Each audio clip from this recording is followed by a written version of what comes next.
What's up, guys? So I wasn't planning on making a YouTube video today, but I figured it's a beautiful day out. I've got my camera, I've got a few rolls of film, and I'll just make a video on where I'm going right now. So I'm here actually with my family. Came in, surprised me for my show with Hasselblad. Got my nephew Ian and my brother Nick. It's their first time here in New York City, so I'm just doing all the tours. I'm the tour guy here. We're actually about to go. We're on a boat. We're about to go see Lady Liberty.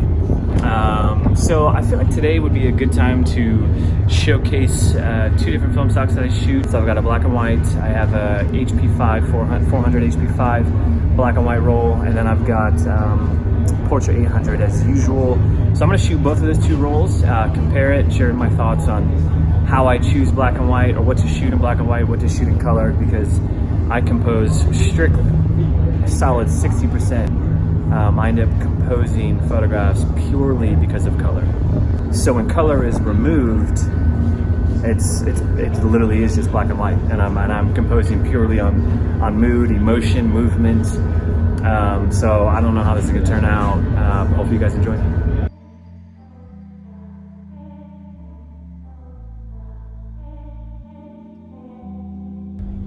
Please use only the rear stairways during normal conditions. Life jackets are stored in overhead. How's it going, y'all? So I figured I'd come in and share some thoughts and ideas around this video and this topic of black and white versus color. Maybe even not so much versus, because this is something that I actually have not come to a conclusion yet.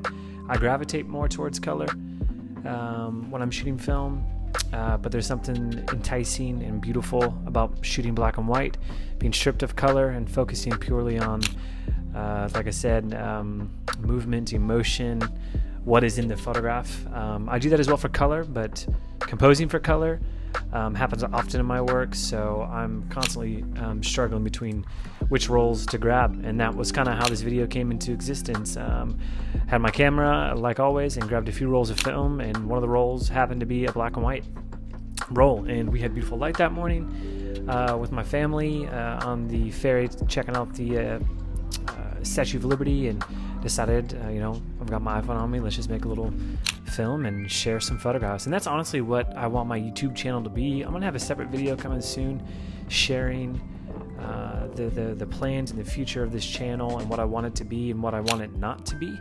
But for me, I literally just want to share photographs from my daily life and where I go, who I work with, on trips that I do, whether it's for business, personal, or with my wife. I make a lot of photographs, and I make a lot of photographs that never see the light of day.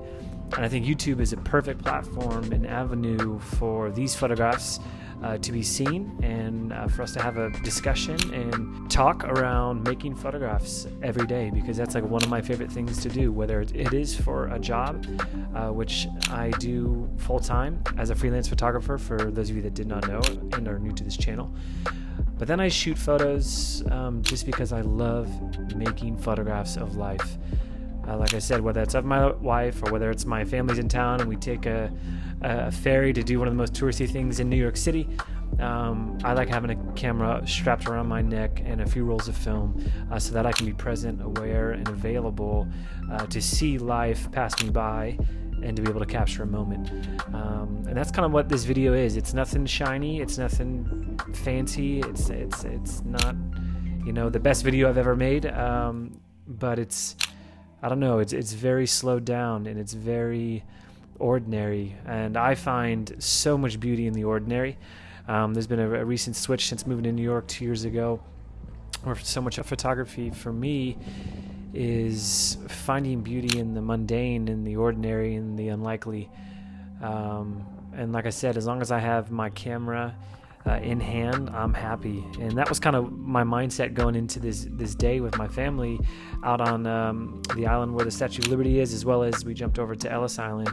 Was just shooting color, shooting black and white, see what the results are going to be, and kind of come to some sort of conclusion on which film stock I prefer or think is best. And at the end of the day, it's completely subjective. It's whatever you are drawn to. I am drawn more to color. That is how I see, and that is how I see the world, and I see things coming in out of frame that way. But man, there are some times where I make black and white photographs and I'm just absolutely in love and wouldn't change it if I had the opportunity to shoot that frame in color. So it's an ongoing battle and struggle that I have, and I love the challenge that black and white provides, as well as color. There are times where sometimes I shoot color rolls and I wish it had been black and white. But that's the beauty of photography, is learning, making mistakes and learning from them, and just keep growing, keep shooting, and keep getting better. And so as this day came to an end, and I got these rolls back, I was pretty stoked with how the colors turned out. But I actually really think I preferred the black and white, more moments on the black and white roll than I did on the color. There were a few favorites out of the color roll that I really liked. But I think ultimately, the black and white roll had more depth and emotion in terms of subject matter and what I was shooting. But anyways, y'all, thanks so much for watching. Hopefully you guys enjoyed. I would love to hear from you guys in the comments on what type of videos you would like to see in terms of photography specifically. I'm going to come out with a video soon here on what to expect from this channel and what not to expect, like I mentioned, and I'm pretty excited about that. I think we'll give some insight and vision into the future of this, and I hope to be producing these films out weekly. It is very difficult, as I'm realizing, entering this YouTube universe. It is very challenging. I don't know how some of you goons do it, but I'm really enjoying the ride so far. So thanks for following along. Feel free to follow me on Instagram at Greer and Street. Other than that, y'all, I guess I'll catch you next week.